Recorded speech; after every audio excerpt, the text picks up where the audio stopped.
नमस्कार साथियों। आज देश भर में छठे चरण का मतदान शुरू हो चुका है, जिसमें दिल्ली की भी 7 लोकसभा सीटें हैं। दिल्ली पर पूरे देश की निगाह है।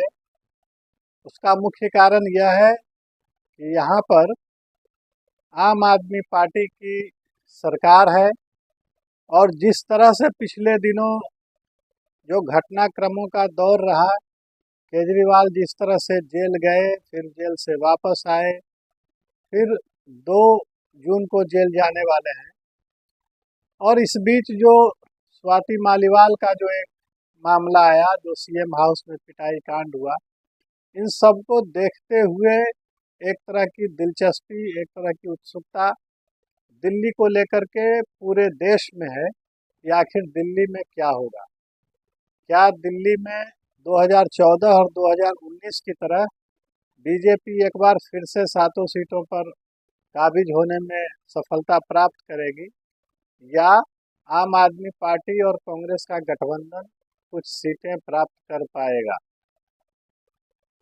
तो 2 स्तर पर मैं इसकी व्याख्या करूंगा। एक स्तर तो जो आम आदमी पार्टी की जो सैद्धांतिक, जो राजनैतिक, जो संवैधानिक गिरावट है, केजरीवाल की जो प्रामाणिकता थी आज से 7-8 साल 10 साल पहले, उसमें जो गिरावट आई है उसके स्तर पर। और दूसरा, चुनावी समीकरण के तौर पर कि विभिन्न सीटों पर क्या समीकरण है और क्या आम आदमी पार्टी और कांग्रेस के बीच जो गठबंधन हुआ उसका जमीन पर कोई असर दिख रहा है, और अगर दिख रहा है तो वह कितना है और वह रिजल्ट को कितना प्रभावित करेगा। तो सबसे पहले तो जो आम आदमी पार्टी की जो राजनीतिक साख में बट्टा लगा है उसकी चर्चा कर लेते हैं। तो 2011-2012 का जो दौर था, जिसमें जंतर मंतर और रामलीला मैदान में आम आदमी पार्टी के लोग, उस समय आम आदमी पार्टी नहीं बनी थी, और जो इंडिया अगेंस्ट करप्शन या तमाम जो सामाजिक कार्यकर्ता के रूप में केजरीवाल, योगेंद्र यादव और तमाम लोग जो संघर्ष कर रहे थे लोकपाल आंदोलन को लेकर के, उसके बाद से जिस तरह से पहले राजनीतिक दल नहीं बनाने की बात आई थी, फिर राजनीतिक दल इन लोगों ने बना लिया, सरकार में नहीं आने की बात हुई थी, सरकार में आ गए, कांग्रेस से समझौता नहीं करने की बात थी, कांग्रेस से समझौता कर लिया, गाड़ी बंगला, ऐशो आराम, सिक्योरिटी ये नहीं लेने की बात थी, ये सारी चीज़ें लेते चले गए। और अब जा कर के तो घोटालों की एक लंबी श्रृंखला दिल्ली में सामने आई है। अभी कुछ समय पहले अमित शाह ने उस श्रृंखला का जिक्र किया था कि किस तरह से तमाम विभागों में घोटाले, हजारों करोड़ के घोटाले हुए हैं, और उसी में से एक आबकारी घोटाले में केजरीवाल को भी जेल जाना पड़ा था, और अभी वे अंतरिम जमानत पर बाहर हैं और फिर 2 तारीख को उन्हें जाना है। इस बीच स्वाति मालीवाल की जिस तरह से सीएम हाउस में पिटाई हुई, इसने कहें कि बिल्कुल ताबूत में आखिरी कील का काम किया है, और जो रही सही कसर थी आम आदमी पार्टी की या केजरीवाल की, उसकी धज्जियां उड़ा दी हैं इसने। और अभी जो 1-2 दिन पहले जिस तरह से एक न्यूज एजेंसी पर स्वाति मालीवाल का इंटरव्यू आया और वो वायरल हुआ, वो अभी भी टुकड़ों टुकड़ों में वह इंटरव्यू काफ़ी वायरल है और चल रहा है, उसने बहुत ज़्यादा नुकसान पहुंचाया है आम आदमी पार्टी को। और क्योंकि स्वाति मालीवाल महिला आयोग की अध्यक्ष रही थी और अभी भी वे राज्यसभा में एमपी हैं, तो एक तरह से कहें कि यूथ आइकन के रूप में उनकी एक छवि रही है, और उससे पूरी दिल्ली, खास करके दिल्ली की महिलाएं एक तरह से एसोसिएट करती हैं स्वाति मालीवाल से।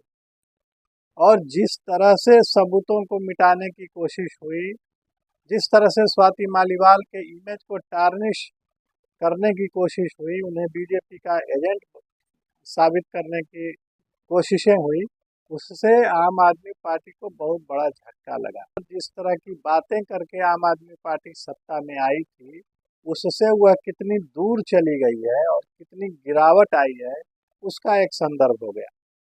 जैसा कि स्वाति मालीवाल ने भी कहा कि पार्टी के लोगों में खास करके टॉप ब्रास जो हैं उनमें अहंकार का भाव बहुत ज़्यादा आ गया है, और यह देखने को मिला है। कई उदाहरण है इसके।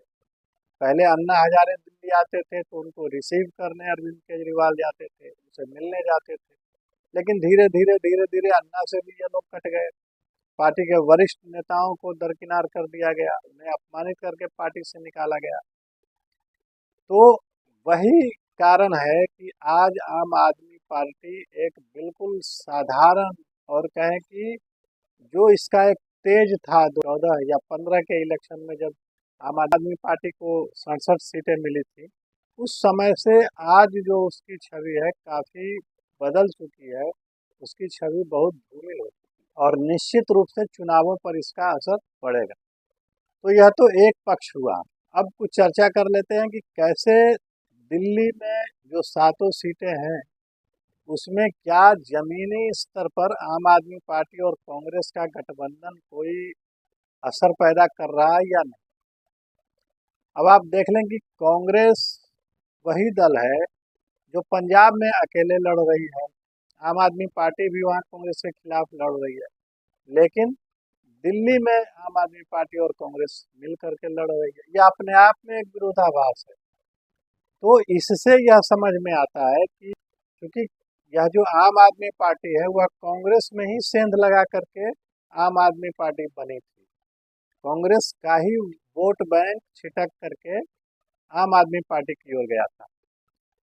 इसीलिए आम आदमी पार्टी के लोग, क्योंकि वे कांग्रेसी ही पहले रहे थे, वे कांग्रेस के लोगों को वोट दे सकते हैं, लेकिन जो कांग्रेस के लोग हैं वे आम आदमी पार्टी को वोट करें यह जरूरी नहीं है। इस बात की संभावना बहुत कम है। दूसरा हम ये देख रहे हैं कि कांग्रेस पार्टी के जो उम्मीदवार हैं उनके पास आर्थिक अभाव से वे जूझ रहे हैं, क्योंकि कांग्रेस लंबे समय से दिल्ली में सत्ता में नहीं है, केंद्र में भी सत्ता में नहीं है।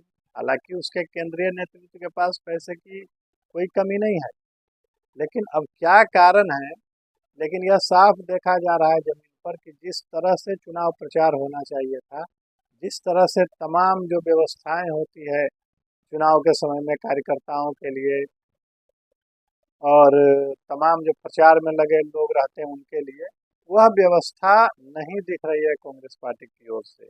और इसीलिए कांग्रेस जो 3 सीटों पर लड़ रही है वह मजबूती से चुनाव नहीं लड़ रही। आम आदमी पार्टी के पास पैसे की दिक्कत नहीं है, लेकिन आम आदमी पार्टी के पास कार्यकर्ताओं की दिक्कत है। क्योंकि जो हालिया घटनाएं हुई, जिस तरह से शराब घोटाले में आम आदमी पार्टी के नेता जेल जाते रहे, जिस तरह से उसकी जो राजनैतिक प्रामाणिकता है उसको धक्का लगा, जिस तरह से अभी स्वाति मालीवाल का एक मामला सामने आया, इन सब के परिप्रेक्ष्य में कार्यकर्ता छिटक रहे हैं आम आदमी पार्टी से। आप देखेंगे कि लंबे समय से, जब से सिसोदिया जेल गए होंगे या उसके बाद अरविंद केजरीवाल भी जेल गए, कई प्रदर्शन आम आदमी पार्टी ने किए। केजरीवाल चाहते ही यही थे कि दिल्ली में एक तरह का कार्यकर्ताओं का विस्फोट हो उनके समर्थन में, लेकिन ऐसा कुछ नहीं हुआ। कार्यकर्ता न तो सड़क पर उतरे, न आम आदमी सड़क पर उतरा। तो यह बताता है कि किस तरह से न सिर्फ कार्यकर्ता बल्कि एक आम जो वोटर है, एक आम इंसान है, एक दिल्ली का आम नागरिक है, वह आम आदमी पार्टी से छिटक रहा है। तो ऐसे में आम आदमी पार्टी की स्थिति भी बहुत मजबूत नहीं दिख रही। दूसरा, अगर हम आंकड़े की बात कर लें तो पिछले लोकसभा चुनाव में बीजेपी को करीब 57% वोट मिले थे, कांग्रेस को लगभग 22% वोट मिले थे और आम आदमी पार्टी को 18% वोट मिले थे। तो कांग्रेस और आम आदमी पार्टी के वोटों को अगर जोड़ भी दिया जाए तब भी बीजेपी से ज़्यादा उनके वोटों का प्रतिशत नहीं पहुंच पाता है। तो गणित के हिसाब से देख लें तब भी, और केमिस्ट्री के हिसाब से देख लें तब भी, क्योंकि आम आदमी पार्टी और कांग्रेस के कार्यकर्ताओं के बीच, इन दोनों दलों के नेताओं के बीच कोई केमिस्ट्री नहीं दिख रही है।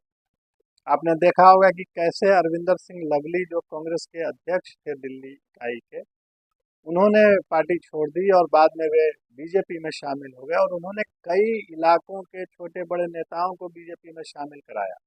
इसका एक बड़ा नुकसान हुआ है गठबंधन को।